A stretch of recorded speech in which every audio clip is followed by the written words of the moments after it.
Hello developers. Last వీడియోలో మనం front ఎండ్లో ప్రోడక్ట్స్ ఎట్లా డిస్ప్లే చేయాలి ఆ టాపిక్ మనం కవర్ చేసిన, కానీ మనం బేసిక్ HTML లో డిస్ప్లే చేసిన, సో అది ప్రాపర్ ఫార్మాట్లో డిస్ప్లే అవుతలేదు, రైట్?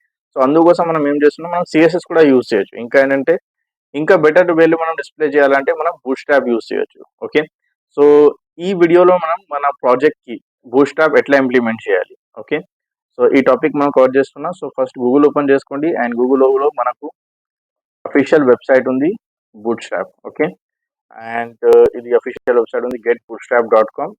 అండ్ ఇక్కడ మన డాక్యుమెంటేషన్స్ ఉన్నాయి. అండ్ ఈ డాక్యుమెంట్ ఇష్టం. ఓకే, మీకు ఒకవేళ ఫిజికల్ ఫైల్ డౌన్లోడ్ చేసుకోవాలంటే ఫిజికల్ ఫైల్, సో నేను ఆన్లైన్ లింక్ కాపీ చేస్తున్నా, CDN లింక్. సో ఇక్కడ మనకు లింక్ ఉంది, సో ఈ లింక్ నేను కాపీ చేస్తున్నా. అండ్ నేను ఆల్రెడీ ఒక theme.html, index.html ఇప్పుడు 2 పేజెస్ ఉన్నాయి. సో నేను ఒక సపరేట్గా theme.html క్రియేట్ చేసిన. అండ్ ఈ పేజ్లో నేను ఏం చేస్తాను అంటే బూట్ స్ట్రాప్ ఫైల్స్ యాడ్ చేసుకుంటాను. యాడ్ చేసిన తర్వాత అన్ని పేజెస్కి మనం నెక్స్ట్ ఏం పేజెస్ క్రియేట్ చేస్తున్నా అన్ని పేజెస్కి ఆ ఫైల్ని కనెక్ట్ చేసేస్తాను. కనెక్ట్ చేస్తే ఏమవుతుంది అంటే ఇక్కడ నేను ఒక హెడర్ ఫుటర్ ఇవి అన్నీ మనం ఇంప్లిమెంటేషన్ చేయాలంటే theme.html లో హెడర్ యాడ్ చేసుకోవాలా, ఫుటర్ యాడ్ చేసుకోవాలా, అండ్ మిగతా పేజెస్లో ఏం చేస్తాను అంటే జస్ట్ నేను కంటెంట్ యాడ్ చేస్తాను. ఓకే, సో అప్పుడు ఏమవుతుంది అంటే అన్ని పేజెస్లో మనకు ఏదైనా సేమ్ కంటెంట్ కావాలంటే, ఓకే, ఎందుకంటే మెనూ ఉంది, మెనూ మనకు అన్ని పేజెస్లో సేమే ఉంటుంది, చేంజ్ కాదు, రైట్? సో అందుకోసం మన ఒక కామన్ పేజ్ మనం క్రియేట్ చేసుకోవాలి. అండ్ ఆ కామన్ పేజ్లో మనం ఏదైనా కామన్ డేటా డిస్ప్లే చేస్తున్న అన్ని పేజెస్లో ఆ డేటా మనం ఒక సపరేట్ పేజ్లో క్రియేట్ చేసుకోవాలి. ఓకే, అందుకోసం నేను ఇదే పేజ్ క్రియేట్ చేసిన theme.html. మీరు ఏదైనా నేమ్ ఇవ్వచ్చు, ఇది ప్రాపర్గా అట్లా ఇదే నేమ్ ఇయర్ ఎట్లా ఏం లేదు. ఓకే, ఇది జస్ట్ నేమ్. అండ్ ఇక్కడ HTML స్ట్రక్చర్ క్రియేట్ చేస్తున్నా ఫస్ట్ ఆఫ్ ఆల్. అండ్ ఇక్కడ నేను కమెంట్స్ యాడ్ చేస్తున్నా. ఓకే, సో ఇక్కడ CSS ఫైల్ వచ్చేస్తుంది. మనం వర్జన్స్ కూడా మెన్షన్ చేసుకోవాలి. ఓకే, ఎందుకంటే మీరు ఒక ప్రాజెక్ట్ డెవలప్ చేసిన తర్వాత అదే పర్టికులర్ ఇయర్లో ఏదైనా నెక్స్ట్ ఇయర్లో after 2 years 3 years versions update అవుతుంది. ఓకే, సో మనం ఏదైనా ఫైల్స్ అక్కడ మెన్షన్ చేసిన, ఏ వర్జన్లో మెన్షన్ చేసినా, సో ఇవన్నీ మెన్షన్ చేస్తే వేరే డెవలపర్స్ కూడా హెల్ప్ అవుతుంది. ఓకే, అండ్ ఇక్కడ మనం CSS జావాస్క్రిప్ట్ రెండు కూడా నేను కాపీ చేసిన. అండ్ ఈ జావాస్క్రిప్ట్ ఫైల్స్ ఈ కమెంట్ తర్వాత నేను ఇక్కడ యాడ్ చేస్తున్నా. ఓకే, సో CSS జావాస్క్రిప్ట్ రెండు కూడా యాడ్ అయింది. అండ్ ఇక్కడ ఏంటంటే మనకు ఒక బ్లాక్ క్రియేట్ చేయాలి. ఓకే, అండ్ ఈ బ్లాక్ ఎందుకు క్రియేట్ చేయాలి, మనకు నెక్స్ట్ కంటెంట్ ఏదైనా వస్తుంది. Okay, next pages content, so ఆ పేజెస్ కంటెంట్ ఈ బ్లాక్లో మనకు డిస్ప్లే అవుతుంది. ఓకే, అండ్ ఇక్కడ ఫస్ట్ ఆఫ్ ఆల్ నేను ఏం చేస్తున్నా అంటే ఒక బ్లాక్కి నేమ్ అసైన్ చేయాలి. మనం ఏదైనా నేమ్ ఇవ్వచ్చు. నేను ఒక మెయిన్ అని నేమ్ ఇస్తున్నా. ఇదే నేమ్ అట్లా ఏం లేదు, మీ ఇష్టం. అండ్ నెక్స్ట్ ఈ బ్లాక్ ఎక్కడ ఎండ్ అవుతుంది అక్కడ మనం ఎండ్ బ్లాక్ మెన్షన్ చేయాలి. ఓకే, దానికి ముందు నేను ఏం చేస్తున్నా అంటే ఇవి అన్ని కంటెంట్ ఒక మెయిన్ కంటైనర్లో స్టోర్ చేస్తున్నా. ఎందుకంటే మనకు బూట్ స్ట్రాప్ ఆర్కిటెక్చర్ ఉంది. ఏముంది ఆర్కిటెక్చర్, అన్ని పేజ్ మనం మొత్తం పేజ్ మన కంటైనర్లో ఉండాలి. అండ్ కంటైనర్లో మనకు రోస్ అండ్ కాలమ్స్ వస్తాయి, రైట్? సో అదే సేమ్ నేను ఫాలో చేస్తున్న స్ట్రక్చర్. రో ఉంటుంది, మళ్ళీ రోలో కాలమ్.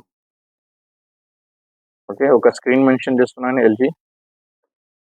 అండ్ ఇక్కడ నేను ఒక మెనూ పాస్ చేస్తున్నాను. ఓకే, యాజ్ ఆఫ్ నౌ నేను సేమ్ జస్ట్ మనకు ఆల్రెడీ ఇక్కడ నావిగేషన్ బార్ సెర్చ్ చేస్తే మనకు ఆల్రెడీ రెడీమేడ్ మెనూస్ వచ్చేస్తుంది. సో ఇదే మెనూ నేను కాపీ పేస్ట్ చేస్తున్నా. అండ్ నెక్స్ట్ మనకు ఏమేమి మెనూస్ కావాలో ఆ మెనూస్ నేను తర్వాత ఎడిట్ చేసుకుంటాను. ఓకే, సో ఇక్కడ సింపుల్గా కాపీ చేస్తున్నా. అండ్ ఇక్కడ ఒక కమెంట్ యాడ్ చేసేస్తాను. Menu start. అండ్ ఇక్కడ మనకు menu end. Okay, and save చేసిన తర్వాత నేను HTML పేజ్కి మనం లింక్ చేయాలి. ఓకే, దానికోసం ఇక్కడ కూడా నేను ఏం చేస్తున్నా అంటే ఫస్ట్ మనం ఏదైనా పేజ్ క్రియేట్ చేసినా కదా theme.html, అది ఈ పేజ్ ఇక్కడ లింక్ చేయాలి. సో ఎట్లా లింక్ చేయాలి, మనకు కమాండ్ ఉంటుంది ఎక్స్టెండ్ యాడ్ చేసిన తర్వాత పేజ్ నేమ్ యాడ్ చేయాలి. సో పేజ్ నేమ్ ఏముంది, theme.html. ఓకే, అండ్ నెక్స్ట్ మనం ఏదైనా కంటెంట్ యాడ్ చేస్తున్నా ఆ కంటెంట్ ఈ బ్లాక్లో ఉండాలి. సో బ్లాక్ నేమ్ ఏమి ఇచ్చినా, మనం మెయిన్ ఇచ్చిన బ్లాక్. అండ్ నెక్స్ట్ ఇక్కడ ఎండ్ బ్లాక్ రాయాలి. నెక్స్ట్ ఇక్కడ మనం కంటెంట్ యాడ్ చేసుకోవాలి. సో సేమ్ ఇక్కడ కూడా నేను ఒక కంటైనర్ క్రియేట్ చేస్తున్నా. కంటైనర్ క్రియేట్ చేసిన తర్వాత రోస్ క్రియేట్ చేస్తున్నా. ఓకే, అండ్ రోస్లో మనకు కాలమ్ వచ్చేస్తుంది. ఓకే, అండ్ ఈ కాలంలో జస్ట్ ఎగ్జాంపుల్ కోసం నేను welcome to welcome to my shop అని సేవ్ చేస్తున్నాం. ఓకే, అండ్ సేవ్ చేసిన తర్వాత ఇక్కడ మనం చెక్ చేసుకోవాలి ప్రాపర్టీస్ అయిందా లేదా. సో 2 పేజెస్ కూడా సేవ్ చేస్తున్నాను నేను. ఈ పేజెస్ కూడా సేవ్ చేసుకోవాలి. అండ్ నెక్స్ట్ మనం సర్వర్ రన్ చేయాలి కదా. python manage.py run server. Okay, still load అవుతుంది. ఓకే, లోడ్ అయిపోయింది. అండ్ ఈ లింక్ మనం క్లిక్ చేస్తే ఇక్కడ చూడండి వెల్కమ్ టు మై షాప్ వస్తుంది. అండ్ ఇక్కడ బూట్స్ట్రాప్ డిఫాల్ట్ మెనూ వస్తుంది. ఓకే, సో నెక్స్ట్ వీడియోలో ఏం చేస్తున్నా అంటే ఈ మెనూ కూడా మాడిఫై చేస్తా.